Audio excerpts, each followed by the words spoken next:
Hello. For this project, I wanted to go ahead and look at sports marketing in general. I wanted to look at how sports and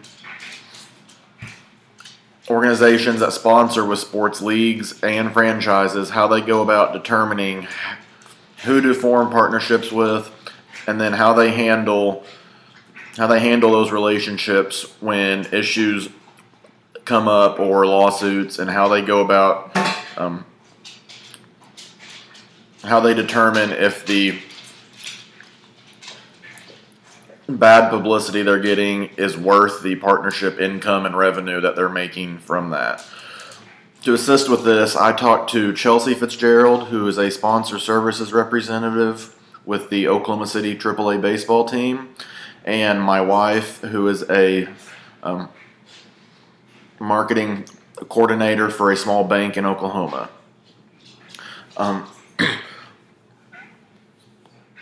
For a little background, what got me interested in this most recently was the talk about the FanDuel and DraftKings and the lawsuits associated with them.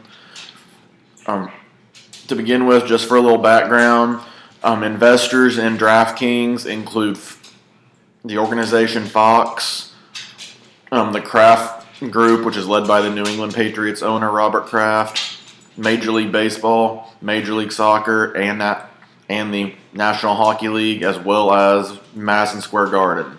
For FanDuel, their investor group includes NBC Sports, Turner Sports, the NFL, and the NBA. Along with that, there are 28 NFL teams that have current one-year deals with daily fantasy sites.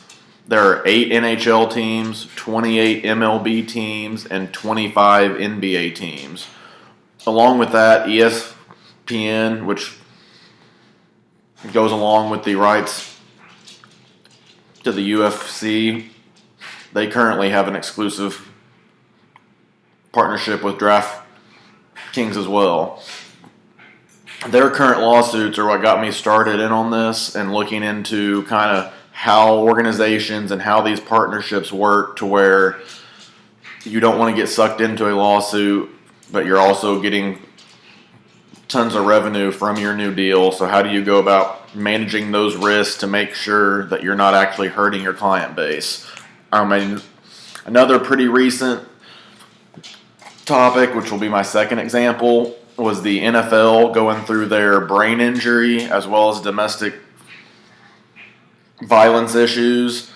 For them, the NFL in the past year made $9 billion in sponsorships and TV revenue. And during that time of domestic violence issues, there were 0 national sponsors that cut ties with them. Even though that is a very significant issue that most companies did press releases on, they were unwilling to lose the publicity and the notoriety they get from being a sponsor with the NFL. So those events were what got me started in on wondering exactly how much work goes into forming these partnerships, and then how much they debate whether to cut ties or limit the exposure or whatever they can do once they are in partnerships when issues such as lawsuits or very bad publicity come up. When I talked to Chelsea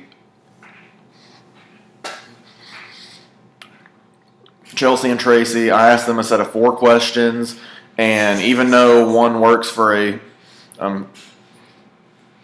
professional sports agency and my wife works for a bank, their answers can be summarized pretty much in the same way. They answered relatively in the same manner, which didn't really surprise me from what I've learned about marketing. The very first thing I asked them to begin with was how their company determines who they want as sponsors.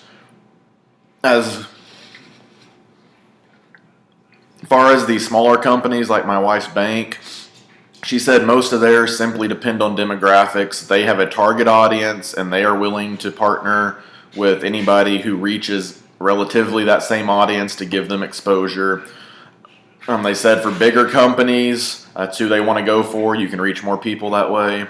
They said for larger companies, from what I got from Chelsea, as far as sports leagues that are forming partnerships with lower companies, that revenue is their main thing. However much they can earn plays that part. And then also image enhancement.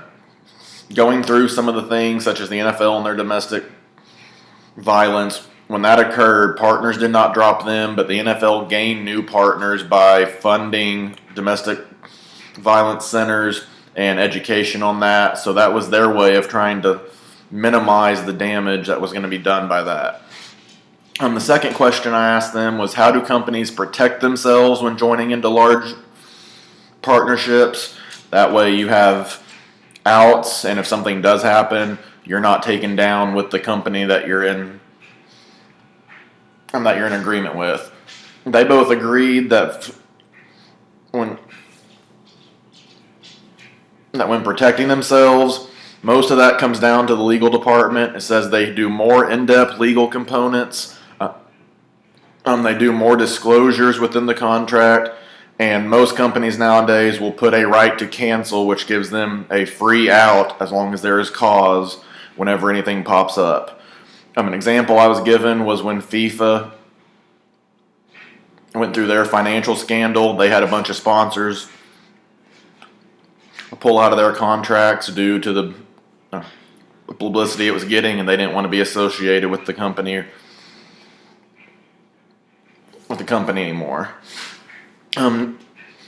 Next, what I asked was, once a scandal or a negative event occurs, what measures can be taken by the company that's not the one doing it, but the partner did?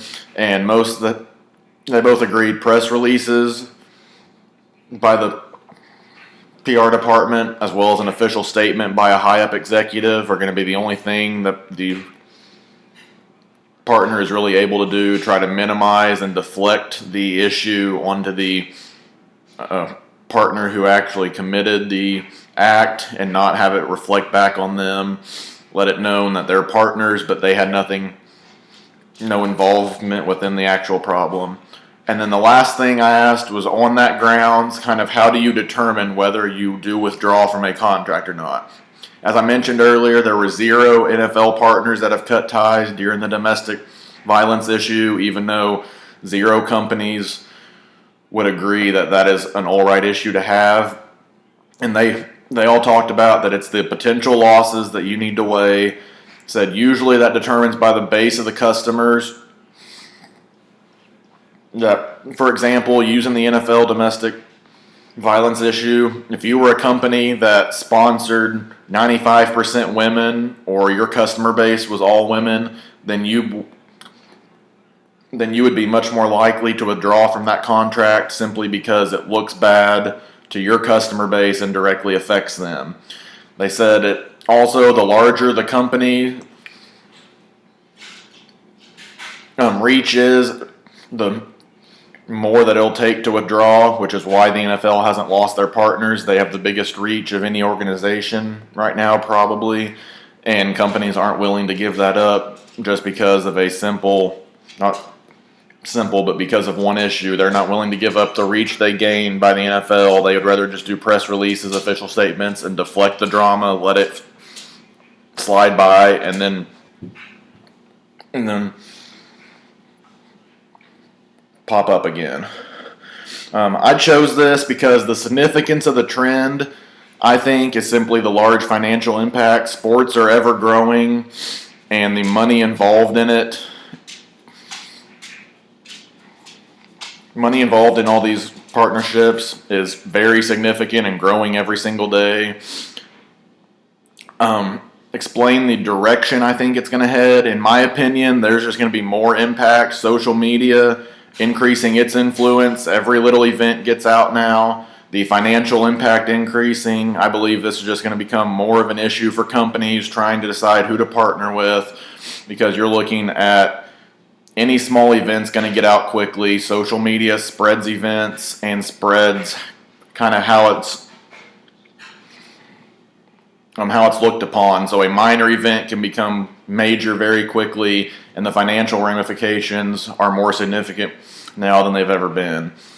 The impact on the sport industry so far has not really been that significant. There are not partners that are leaving most organizations or leagues or franchises. However, it is making those leagues and franchises be more selective and more cautious and put in extra work with their legal departments when determining how to go about the agreements, what rules and regulations will be placed in them, and things like that. The overall impact, until partners begin leaving the NFL, MLB, NBA, or specific franchises, there won't be a significant impact on changes in procedures or how they view violence, lawsuits, or other issues. However, once a company or two begins leaving, then these leagues will have significant problems, and they'll need to begin quickly changing how they do things and figuring out different ways to go about these agreements. That is my project. I hope you enjoyed listening to it. If you have any thoughts, I'd love to hear about them in the discussion board, and I will try to respond to all of those before the end of the semester. Thank you very much.